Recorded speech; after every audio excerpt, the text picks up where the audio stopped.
So today I have an amazing battle where I actually managed to complete TD15. Now I don't actually have TD15 open, so I didn't actually get to complete it, but if I did have TD15 I would have completed it. But what I am interested in is finding out what everybody, if they've completed TD15 for the Object 260, which is the 8,000 damage or more, what tank destroyer have you done it in, and which one would you recommend is the best one? What's up gamers, today we are in a massive game where we complete TD15 for the Object 260. Now quick one, I don't actually have that as a mission. I'm on TD4. But we would have done it nonetheless. But we are going to head up to the F2 bush. So this bush right here. Because you can shoot them as they're coming across this way if they're lazy and coming into here. Or when they're up here. Or any of the TDs up here. And sometimes if you spot, you can shoot these guys here as well. As long as you have decent camo, which this tank is going to have. Now we do over 8,000 damage, as that is one of the requirements for TD15. We hit some incredible shots that shouldn't probably have hit, but nonetheless that is what's going to happen when you do over 8k damage and kind of carry the team. Now I'll have another video coming out in a few days time. Hopefully there's one on the M54 Renegade and a tank review on the Renegade and the Shrek. They are going to be the next 3 videos hopefully, and then further tips one. So we can see that the WZ132 is over on the other side, and the LC is actually going to keep him spotted if he sits there. So unfortunately we are waiting for heavies, and 2 E75s, Object 27s, or 777 are going to be a little bit slow, and no one is being spotted. Okay, there is a leopard. We will aim for the leopard, and we miss the leopard.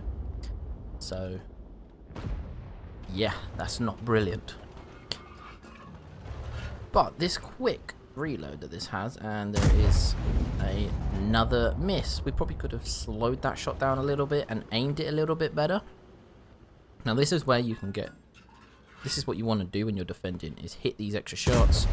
There you go, meet E554 into the side of the E75. Now this does have 276 pen, 560 alpha.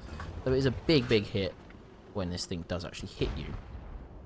We'll go see if we can get into another one into the E75. It flies high. If any of these, let's see, if you'd have just waited a little bit longer, probably could have got a still target shot on him.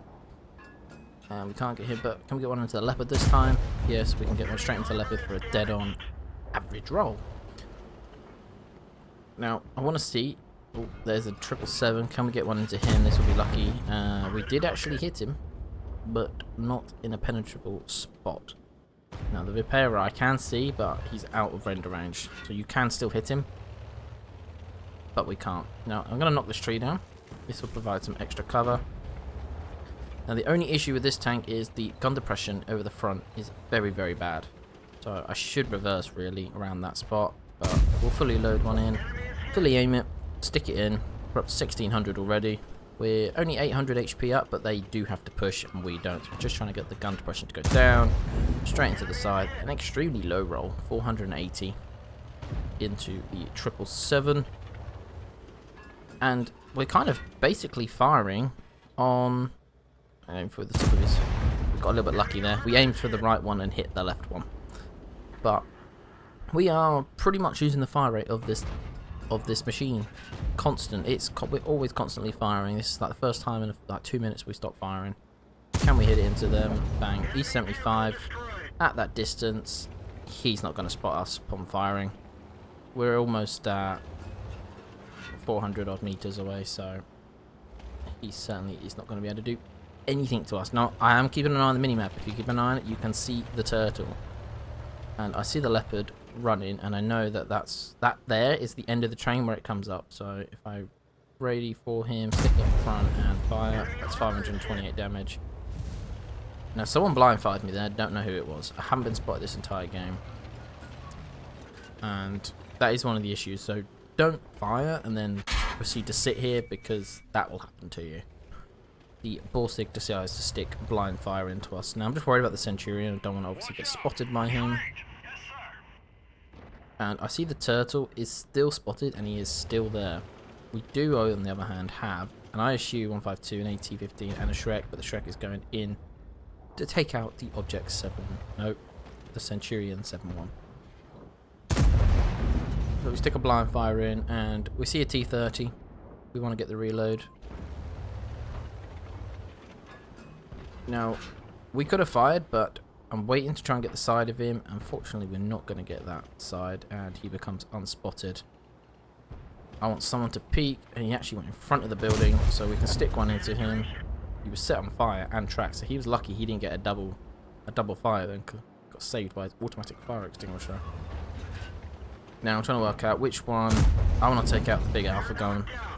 The T-30 is a way more dangerous thing. Way more dangerous tank than the Object 777, who was then taken out anyway. Unfortunately, that goes off into the gun mantlet. We managed to soak one shell from the turtle, but he is going to be busy. And all we need to do with this pen is stick one into his main body. So we're going to aim. Bang. 497. Long as we didn't low roll, he was out. Now we're up to 4.7k with 4 minutes 30 seconds left. Can I hit this Caliban? Still can't hit the Caliban. There's still a Leopard. There's still an E75. And there's another Leopard who's in a platoon with the E75. And there is a Barask T-44. Now we're just waiting to see what is going on and if anybody's going to push, because we don't want to push. We don't have to push. And this is the E75. I'm going to try and shoot him once he stays still. Okay. Ball 6 come back up, the Caliban. Okay, right, the Centurion 7-1 is out of the middle, which is really helpful for us. I'm going to stick one underneath. Yep, we see that shell, that disappears, so that's another hit. So we can be up to about 5,200. I want these guys to peek and actually... And we're going to hit the ball 6. See that one flew a little bit high. These shells do seem to be flying a little bit high, so I'm going to go for that again. Just because that one went high. And I know that that one went high. I could see that it went too high, and I wanted to aim it exactly where that is. Okay, there we go. We take the ball 6 out. This is what I'm all about, blind firing. If you can blind fire, he was sitting there the whole time. We know he's got to be there. Take him out. Don't be afraid to stick a shell into a bush where you think people are going to be. Now, the Borask is their last saving grace. If he can spot us, they can claw back that 2k of HP extremely fast. Another one, dead accurate, pinpoint accuracy. That actually went where I said. Now, we only have a Char, which does have good camo, but he is currently on the cap. He's over there, on the cap circle. Now I'm trying to see what we're going to do. Now, we don't have to push. There's 2 minutes 30 left. We can just sit here and win. But there is still damage to have. Yeah, so as you can see, I'm in the chat telling them to just hold. Got an AT-15 pushing, an AAT-60 pushing.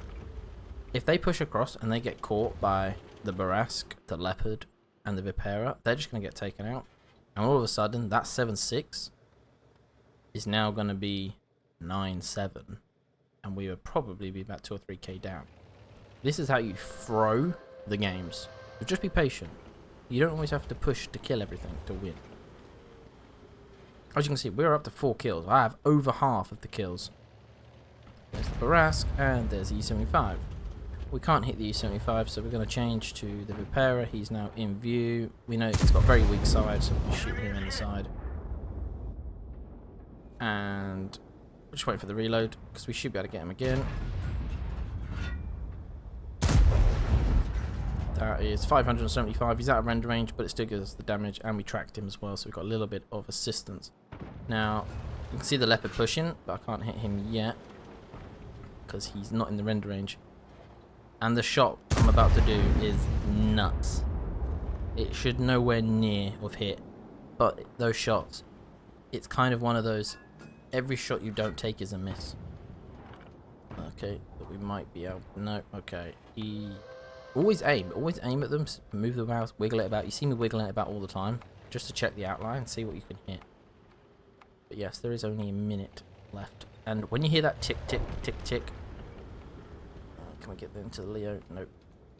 One I do want to hit is the Barask.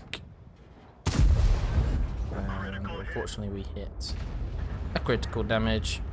But we can try again. No, okay, we're not going to try again. And we see the leopard again, pushing. Here he is pushing. He's going to go around the back, and we're going to stick one into him. Okay, 649. Huge roll. Huge roll. That's taking him down. 14 seconds left. Reversing. On the move. And that's what I'm on about. Every shot you don't take is a miss. That should have nowhere near hit. Luck of the dice. Luck of the roll that it even went that far. We're going to try again. Not bad, not bad. This tank can do those shots, but as you can see, we are 5 kills. 6,963 damage. Now, let's jump into the post-game stats and actually see what those blind hits did. These are the post-game stats for that battle. Mastery badge, 3,612 and 80k credits. We actually hit 8,030 damage with those blind shots. We are well over double what the rest of the team did. Some tier 9s, 8s, not even doing 1,000 damage, which shouldn't be happening. T44 did the best on the other one. We pretty much took a lot of everybody out. 32,000 in the end. Didn't really fire any gold. You don't really have to fire any gold in this. Took out huge amounts of tracks, modules, engines, more tracks, a gun. So we hit the gun on the Barras. That's why it wasn't a penetrating hit. Driver on the Borsig, but he probably died from that shot. And the Vipera we actually set on fire, so he would have been on fire, and we would have got the kill. Probably a few more damage. The Borsig we hit. Well, we killed the entire Borsig, 1,102 shots. And this is how I have the WT Afghans of Fear all set up. Where is it? It's right here. So we're at 55% wins in it, which isn't bad. You play it solo. It can be quite difficult. Let me return the crew to it. 3,400 accuracy. 3,459 average damage per minute. 0.3 accuracy and a 199. There you go. There's the 5 degrees of gun depression over the front. I do believe you get a bit more over the back and over the side. Anything past this little line here, basically.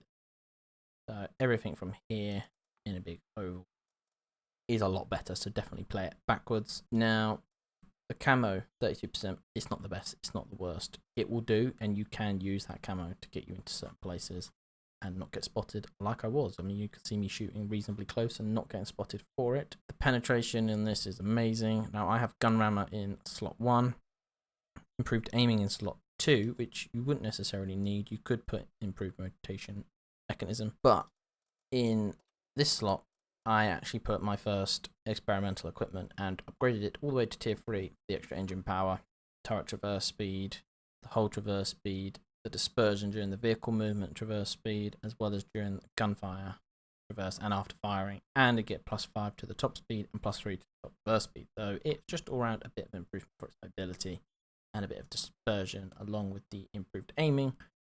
That will make it better. And once you get the field mods, you can obviously jump all of these open, and you can put in not this one, you put the aiming circle. That'll bring you down to 0.29.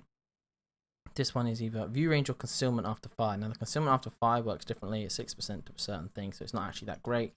So stick the view range on it. And this one is obviously going to be a beefy one. Aiming circle size. I don't know why the aiming circle size matters. Like, it will help you a bit. It will make it says it's more accurate, but we're going to go with the reload time, aren't we? And bump it up to 3.5k of DPM. That is how I would do it. Obviously, you do get -3 to dispersion during hull traverse and concealment every time you do one of these. 3%, 3%, and 3% plus 1%. So that is how powerful the WT, and it's enough to complete TD15, which we have a look on here for TD15. 260. Go right here. TD15 cause 8,000 damage. Enemy vehicles. If you like the video, please give it a like, and if you don't have anything to say, just go below and drop an emoji because engagement.